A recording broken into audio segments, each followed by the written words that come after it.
ঈদের দ্বিতীয় দিন সকাল 7টা বাজে আমরা বের হয়ে যাই গাজীপুর সাফারি পার্কের উদ্দেশ্যে। ফুল ফ্যামিলি মিলে গিয়েছিলাম, সব কাজিনরা একসাথে ছিলাম, যেটা ছিল এই ট্রিপের সবচেয়ে মজার একটা পার্ট। আর অনেক দুঃখেরও একটা পার্ট আছে, যেটা কিনা আপনারা শেষে দেখতে পাবেন। আর এই তো দেখেন, গাড়ি একদম টইটুম্বুর ভরা ছিল। সবাই মিলে একসাথে যাওয়ার আসলে মজাটাই অন্যরকম। তো পুরাটা রাস্তা আমরা অনেক বেশি এনজয় করতে করতে যাই। আর তারপর গাড়িতে বসে থাকতে থাকতে আমরা সবাই এত টায়ার্ড হয়ে গেছিলাম। আর এই তো দেখেন আমাদের আদনান বাবু কি চেহারা করে রাখছে, সারা রাস্তা বেচারা অনেক বোর হয়ে গেছে। তো আমরা পৌঁছে গেলাম গাজীপুর সাফারি পার্কের কাছেই। তো তারপর কতগুলো খাবারের আইটেম কিনে টিনে নিয়ে নিলাম। এখানে আম ভর্তা, পেয়ারা ভর্তা সবকিছুই ছিল, আরো সাথে চিপস, চকলেট যা কিছু আমাদের লাগে সবকিছুই নিয়ে নিলাম। সাফারি পার্কে ঢোকার আগেই কতগুলো ঘোড়া গাড়ি দেখতে পেলাম, আর সাথে ঘোড়াও ছিল, যেখানে আমাদের ছোট ছোট বাবুরা উঠে পড়লো। আমার দুই ভাই, খালাতো আর মামাতো ভাই, দেখে একদম বায়না করতেছিল, যার জন্য ওদের দুইজনকে উঠানো হয়েছে একসাথে। ওরা অনেক বেশি এনজয় করতেছিল। আর তারপর টিকিট নিয়ে আমরা চলে গেলাম গাজীপুর সাফারি পার্কের ভেতরে সবাই একসাথে। আমি প্রথম গাজীপুর সাফারি পার্কে গিয়েছিলাম, এর আগে অনেক কিছু শুনছিলাম যে এখানে এটা আছে, ওইটা আছে,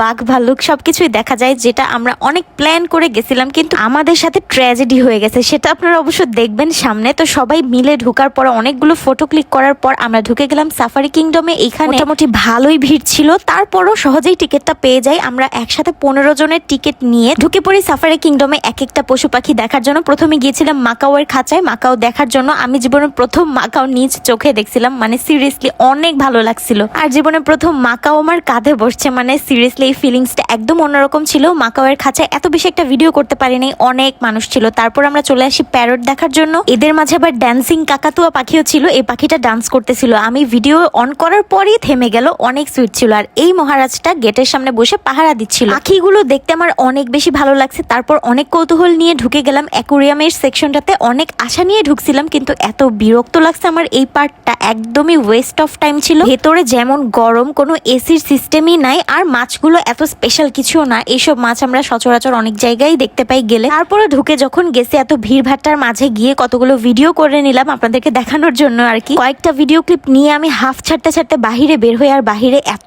সুন্দর বাতাস ছিল। তারপর আমরা হাঁটা ধরি আরো অনেক কিছু দেখার জন্য। তারপর যেখানে যাই সেটা ছিল বেস্ট একটা জায়গা, ময়ূর দেখা। ময়ূর আমি জীবনে প্রথমই সামনাসামনি দেখলাম, এই চোখে পড়লো এই সাদা কালারের ময়ূরটা। অনেক ইচ্ছা ছিল এই সাদা ময়ূরটা যদি পেখম মেলতো তাহলে অনেক ভালো লাগতো দেখতে। আর তারপর অনেকগুলো ময়ূর চোখের সামনে আসতেছিল, আর ময়ূরের ডাক সামনাসামনি শুনতে এত ভালো লাগে, এখানে যদি না আসতাম বুঝতামই না। ওখানে অনেক অনেক ময়ূরকে পেখম মেলতে দেখছি, কিন্তু এটাও ভালো ভিডিও ক্লিপ নেওয়া হয় নাই, কারণ ময়ূরগুলো পেখম মেলার সাথে সাথে পেছনে ফিরে যায়। আর ময়ূরের মাঠের ভিতরে কোত্থেকে জানি এরকম একটা বানর এসে গেছিল, এই বানরটাকে নিয়ে সবাই হাসাহাসি করতেছিল। কিভাবে যে এটা আসলো আল্লাহই জানে। ময়ূরগুলো দেখার পর মনটা একদম ভরে গেছিল। আর তারপর আমরা অনেক টায়ার্ড হয়ে একটা সাইড দেখে বসে গেলাম, চাদর বিছায় সবাই খাওয়া দাওয়া করতেছিলাম হালকা পাতলা। ময়ূর দেখার পর